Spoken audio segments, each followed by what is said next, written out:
सिंह जी हैं जो कि अल्पसंख्यक और पशुपालन के मंत्री हैं।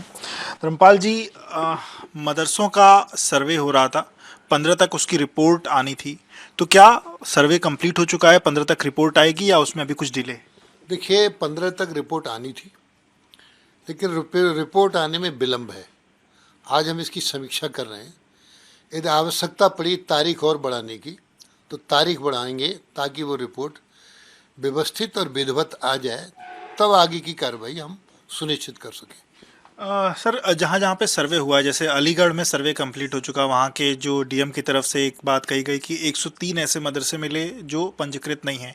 तो क्या इस तरीके से जो पंजीकृत मदरसे नहीं हैं या इस तरीके की जो डिटेल्स आएगी उसको क्या पंजीकरण की तरफ आगे बढ़ा जाएगा या उन मदरसों को लेकर के कोई और चीज़ें जारी होंगी? देखिए, जो आपने प्रश्न किया है ऐसा है। उत्तर प्रदेश में अभी ज़्यादातर मदरसे ऐसे हैं जिन्होंने पंजीकरण नहीं कराया है और बिना पंजीकरण के वो चलाए जा रहे हैं। ये सूचनाएं भी हमें प्राप्त हो रही हैं।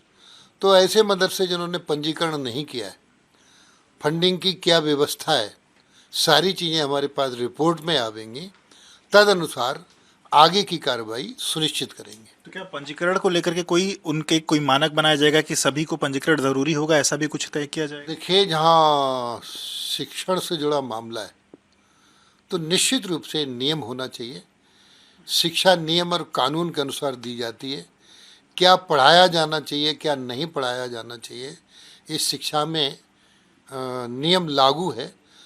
भारत के प्रत्येक नागरिक को 6 वर्ष से लेकर 14 वर्ष तक के बच्चे को हम निःशुल्क शिक्षा देते हैं।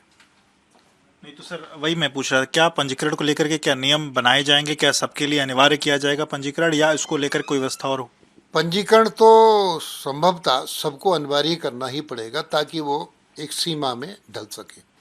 एक चीज़ सर और निकल के सामने आ रही है, अभी 3 दिन पहले 8 आतंकियों की गिरफ्तारी हुई है। उसमें कुछ लोगों के बारे में ये पता चला कि जो बॉर्डर एरियाज़ हैं वहाँ के मदरसे से वो लोग बच्चों को ट्रेन कर रहे थे, फंडिंग करते थे, इन तमाम चीज़ों को। क्योंकि मदरसे से जुड़ा हुआ सवाल, इसलिए आपसे पूछ रहा हूँ कि इस तरीके की चीज़ें जो मानसिकता अलग अलग जगहों पर फैलाई जा रही है और बॉर्डर एरियाज़ के जो मदरसे हैं उसको लेकर के क्या स्पेशल कोई आप लोग की तरफ से चीज़ें होंगी, निगरानी होगी?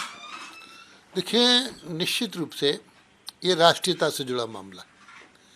इस नाते से न्याय सबको, तुष्टीकरण किसी का नहीं, और अच्छी शिक्षा देने का, बुनियादी शिक्षा से जोड़ने का। जैसे अब मदरसे चल रहे हैं, मदरसों की फंडिंग का कोई पता ही नहीं है। आज मैंने अखबार में ही पढ़ा है, ऑथेंटिक नहीं है, कि भाई वो मदरसे की कोई पता ही नहीं है। जब पूछा गया तो उन्होंने कहा कि हम ज़कात करते हैं, चंदा लेते हैं, उससे चला रहे हैं। वहाँ देखने में आया कि ऐसे लोग हैं जो न चंदा दे सकते हैं न ज़कात कर सकते हैं। तो ये चिंता का विषय है, ताकि फंडिंग कहाँ से हो रही है। ये चंदे से हो रही है, समाज दे रहा है, कोई दिक्कत नहीं है। बाहर से फंडिंग हो रही होगी तो इसका पता लगाएंगे, तदनुसार कार्रवाई करेंगे। अलीगढ़ के एक समाजवादी पार्टी के नेता, उन्होंने कहा कि अगर सरकार मदरसे को बंद करना चाहती तो मैं सरकार को बताना चाहूँगा कि अगर सरकार मदरसे बंद करेगी तो हम हर एक घर में इस तरीके की चीज़ें करेंगे, जो मदरसे हैं वो चलाएंगे। देखिए, सरकार ने बेहतर शिक्षा के लिए मदरसों की सर्वे कराने की बात कही है। बंद करने की तो अभी बात ही नहीं है। बंद करने की बात आ कहाँ से रही है? हम तो बेहतर शिक्षा की बात कर रहे हैं।